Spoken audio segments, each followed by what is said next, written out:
₹400 ಕೊಟ್ಟಿದ್ದಾರೆ. ಈಗ ಒಂದೇ ಮಲೆನಾಡು ಏರಿಯಾ ಇತ್ತು. ಒಂದೇ ಮಲೆನಾಡು ಏರಿಯಾದಲ್ಲಿ ಅದು ಪ್ರಾಬ್ಲಮ್ ಏನು, ಈ ಮಳೆ ಮಾತ್ರ ಸರಿ ಇಲ್ಲ ಅಂತಂದು ಅದನ್ನ ಒಟ್ಟಿಗೆ ಏನೋ ಒಂದು ಇದನ್ನ ಎಷ್ಟು ದುಡ್ಡನ್ನು ಹಾಕಿಬಿಟ್ರು ಅವರಿಗೆ. ಸರಿ ಇದ್ದಲ್ಲಿ ಆ ಥರ ಮಾಡಿ ಹಾಕಿದ್ರು. ಇದು ರೈತ ಅನ್ಯಾಯ ಯಾರಿಗಿದು?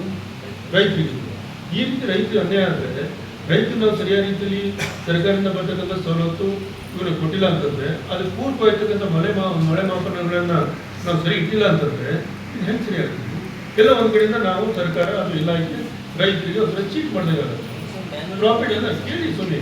ಅದಕ್ಕೆ ಇನ್ನೊಂದು ಕಡೆಯಿಂದ ಏನು ಅವರು ಏನು ಇಲಾಖೆ ಅದಲ್ಲ ಹಾಂ ಅವ್ರು ಮಾಡಬೇಕಲ್ಲ, ಅವ್ರದ್ದು ಜವಾಬ್ದಾರಿ ಇರುತ್ತಲ್ಲ. ಈಗೇನೆಲ್ಲ ಬೆಳೆ ವಿಮೆ ಏನು ಕೊಡ್ತಾರಲ್ಲ ಅವ್ರು ಏನು ಕೊಡೋಲ್ಲ, ಅವ್ರೇನೋ ಆರಾಮ್ ದುಡ್ಡು ಕಂಪ್ನಿ ದುಡ್ಡು ಮಾಡ್ಕೊಂಡು ಇರುತ್ತಾರೆ. ಉದ್ದೇಶ ಸದುದ್ದೇಶ ಆಗಲ್ಲ. ಇದು ಆಗಬಾರ್ದು. ಅದಕ್ಕೆ ಈಗ ನಮ್ಮ ಕಂಟ್ರೋಲಿಗೆ ಬಂದಿದ್ದರೆ ರೈಟಿಂಗ್ ಎಲ್ಲ ಬಂದಿದೆಯಾ? ಹಾಗಾದ್ರೆ ವಸ್ತು ಎಷ್ಟಿದಾಗಿದೆ ಮತ್ತೆ? ಆಯ್ತು, ಮಾಹಿತಿ ತಗೊಳ್ಳಿ.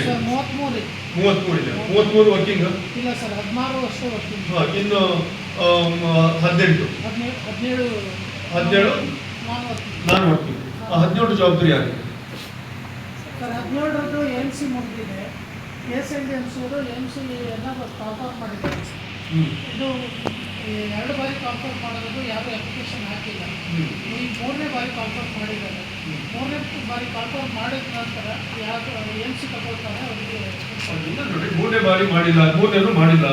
ಅವ್ರಿಗೇನು ಜವಾಬ್ದಾರಿ ಯಾರಾಗಬೇಕು? ಅವಾಗ SNDMC ಅವರಲ್ವಾ? ಅವ್ರು ಬಂದು ನಿಂತು ಅವನ್ನೆಲ್ಲ ರೆಡಿ ಮಾಡಿ ಅದನ್ನ ಸರಿ ಮಾಡಿಕೊಟ್ಬಿಟ್ಟು ಅದು ರಿಪೋರ್ಟ್ ಮೇಲೆ ಮುಂದಿನ ನಿರ್ಧಾರ ತಗೊಳ್ಬೇಕಾಗ್ತದೆ.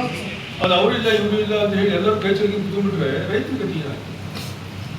ಅದೇ ಒಂದು ಆಗಬಾರ್ದು. ನೋಡಿ.